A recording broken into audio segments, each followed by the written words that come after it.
When most people think of Russia, a slideshow of images plays in their heads.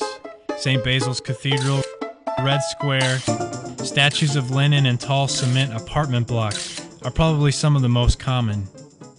Behind these conventional pictures of Russia are a people who remain unseen and largely forgotten by time, their government, and their Russian neighbors.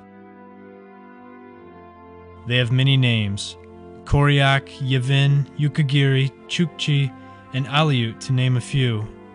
26 indigenous groups have been lumped together under the Russian government's heading of Russia's numerically small peoples of the north. For centuries, they have called the plains, tundras, steppes, and coasts of Russia their home. Subsisting off of the land, they lived quietly, seeking harmony with the natural world around them and asking for little. Their lifestyles revolved around hunting, fishing, trapping, and reindeer herding.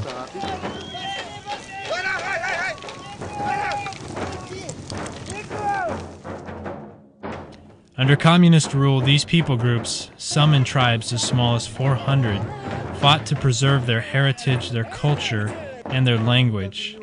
Sadly, most of these things were overshadowed to the point of obscurity by an imposed surge of Russification. Speaking their native tongue was forbidden and has led to a constantly diminishing number of people who speak it. Few or none under the age of 20 speak the native languages. Today they struggle to find a balance between their cultural heritage and to survive in the modern world of pop culture and its vices that have become increasingly accessible in recent years. In these times of uncertainty, the small peoples have actually responded to the unknown with a return to spirituality, but most are returning to a traditional faith grounded in folklore.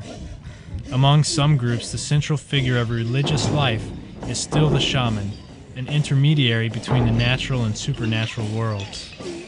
While the small peoples of the north have been overlooked and forgotten by their government and their neighbors, they have not been forgotten by the God of the nations. His plan for them does not involve the loss of their culture, but rather its fulfillment in Jesus Christ.